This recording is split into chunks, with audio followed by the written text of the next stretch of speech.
La geoesfera es la parte de nuestra esfera terrestre formada por las rocas y metales sólidos o fundidos, estratificada en diferentes capas y que representa la masa más importante de la Tierra.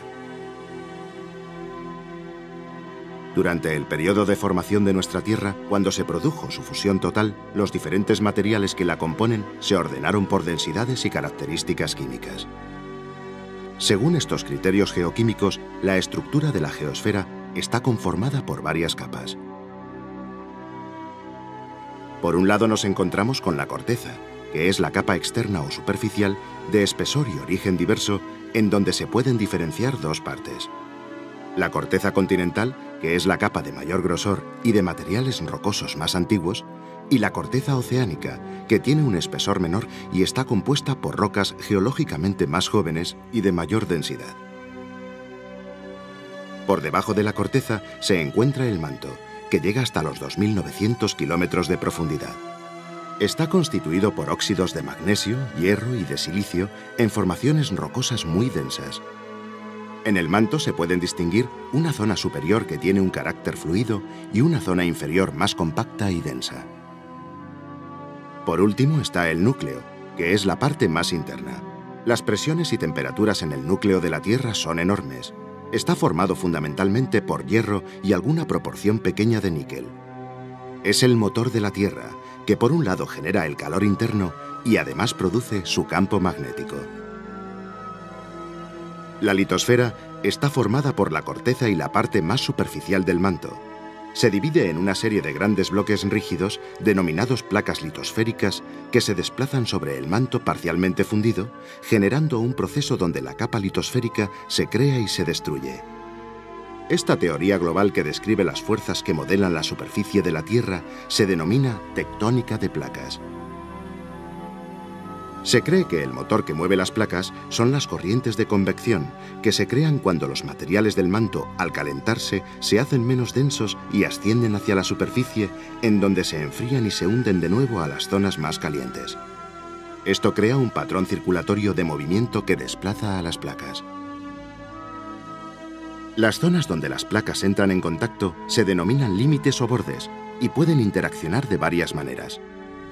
En los bordes divergentes, las placas se separan, abriéndose una fractura que es rellenada por el magma interno y creando nueva litosfera. Cuando los límites o bordes convergen, chocan y una de las placas se introduce debajo de la otra, en un proceso denominado subducción. Otro caso diferente se produce cuando los bordes de las placas se deslizan lateralmente, en paralelo una respecto a la otra. Estas zonas son fallas, en donde no se crea ni se destruye litosfera. Las interacciones de las placas litosféricas originan las deformaciones de la corteza que crean el relieve, producen el vulcanismo y también la actividad sísmica del planeta. La dinámica de placas es la responsable de la formación de las grandes cordilleras por un proceso que se denomina orogénesis. El preámbulo de uno de los procesos orogénicos más importantes comenzó hace 120 millones de años, cuando el subcontinente indio se separó de un continente llamado Gondwana. Millones de años después, empezó a desplazarse hacia la placa euroasiática hasta que colisionó y se formó la cordillera más alta de la Tierra: el Himalaya. Estas colosales montañas representan la fuerza interna de la Tierra, que en el curso de millones de años levantó el techo del mundo. Con una extensión de unos 2.500 kilómetros de largo, contiene 10 cimas que superan los 8.000 metros. De entre todas ellas, destaca el monte Everest, que con sus 8.848 metros es la montaña más alta de la Tierra. Son las últimas montañas en formarse, y su proceso de elevación todavía no ha acabado. El empuje del continente indio persiste y sigue incrementando la altura de algunas de estas cumbres. La magnitud de esta cadena montañosa determina el clima de la zona e influye sobre la climatología global del planeta. El aire húmedo que proviene del sur es interceptado por las montañas y elevado hacia arriba, creando grandes masas de nubes y abundantes precipitaciones. El Himalaya contiene en sus nieves y glaciares un gran volumen de agua dulce. Una cadena montañosa de similar importancia es la Cordillera de los Andes, que recorre Sudamérica paralela a la costa del Pacífico. Se formó por el empuje producido por la placa de Nazca, al hundirse por subducción bajo la placa sudamericana, originando la elevación de la cordillera, y también una gran actividad volcánica y sísmica. Otro complejo proceso orogénico se originó con la colisión entre la placa africana y la euroasiática, que creó el mayor sistema montañoso europeo, los Alpes. Con unos 1.300 kilómetros de largo, esta cadena montañosa contiene más de 60 cimas por encima de los 4.000 metros. Se formó por la elevación y plegamiento de diversas capas geológicas. Posteriormente, los glaciares modelaron la cordillera, creando picos piramidales como el Cervino, que con sus 4.478 metros es una de las cumbres emblemáticas de los Alpes.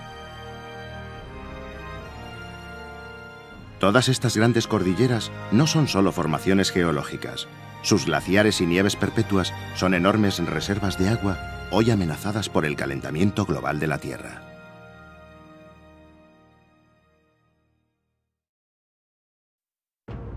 Las fuerzas internas del planeta se manifiestan en los bordes o zonas de contacto de las placas, generando la actividad sísmica y el vulcanismo. Estas dos actividades se presentan a veces de forma violenta debido al empuje del motor de la Tierra.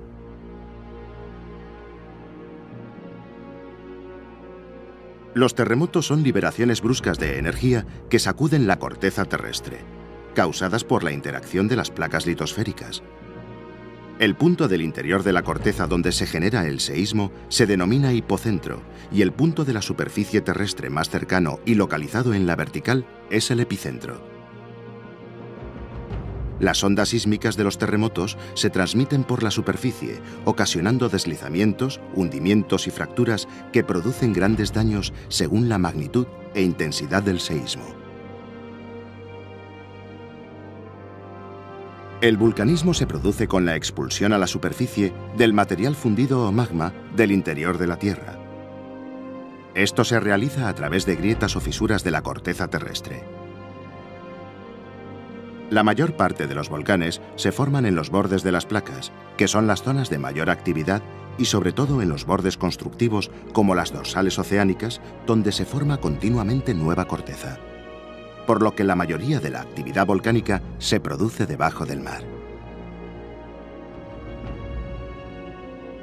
En las erupciones, los volcanes expulsan al exterior elementos sólidos llamados piroclastos, materiales fundidos y fluidos como la lava y un conjunto complejo de gases.